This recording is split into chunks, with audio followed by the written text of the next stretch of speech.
दिल्ली की रात उस दिन अजीब तरह से खामोश थी। रात के ठीक 2:17 पर पुलिस कंट्रोल रूम में एक कॉल आई, जिसमें कॉल करने वालों ने बस इतना कहा कि चांदनी चौक के पास एक पुराने गोदाम में एक लाश पड़ी है और मामला सामान्य नहीं है।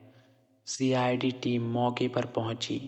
एसीपी प्रद्युमन, दया, अभिजीत, फ्रेड्डी और श्रेया गोदाम के अंदर दाखिल हुए। जमीन पर पड़ी लाश राघव मल्होत्रा की थी, जो एक रियल एस्टेट कारोबारी था। शरीर पर चोट का कोई निशान नहीं था, खून नहीं था, लेकिन चेहरे पर जमे डर ने सबको बेचैन कर दिया। पोस्टमार्टम रिपोर्ट में मौत की वजह हार्ट फेलियर लिखी थी, लेकिन साथ में यह भी साफ था कि मौत से पहले व्यक्ति अत्यधिक मानसिक भय में डरा था। राघव का मोबाइल गायब था और उसकी घड़ी 2:07 पर रुकी हुई थी। दीवार पर एक काला अजीब सा निशान बना हुआ था। अगली रात ठीक उसी समय साउथ दिल्ली में नीलम वर्मा नाम की एनजीओ प्रमुख की मौत हो गई। मौत की वजह चेहरे पर वही डर और दीवार पर वही निशान। सीआईडी समझ गया कि यह एक सीरियल किलर का काम है।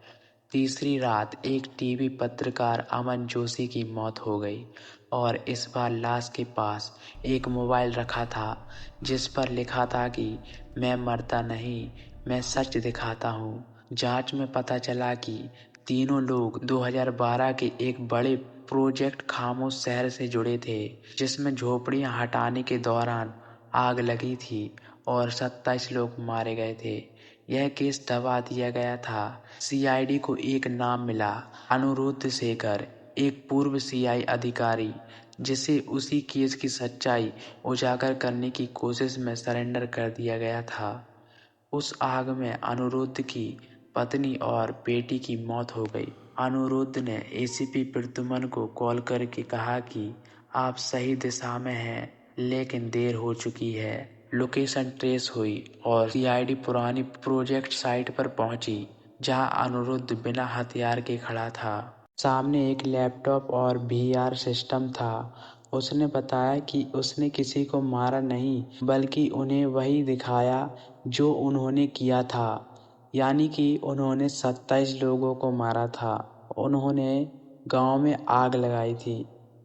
वही आग, वही चीखें, वही बच्चे। डर ने दिल रोक दिया, लेकिन मायूस भी था। लेकिन एसीपी ने अनिरुद्ध को समझाया कि कानून को हाथ में नहीं लेना चाहिए था। अनिरुद्ध टूट चुका था, उसकी आंखों में आंसू थे, लेकिन अंत में उसने खुद को सरेंडर कर दिया।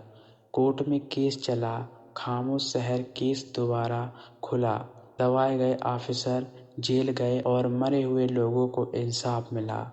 सीआईडी ऑफिस में एसीपी प्रद्युमन ने कहा कि बुराई चाहे कितनी भी बड़ी क्यों न हो, सच, देशभक्ति और हिम्मत के सामने उसे झुकना ही पड़ता है।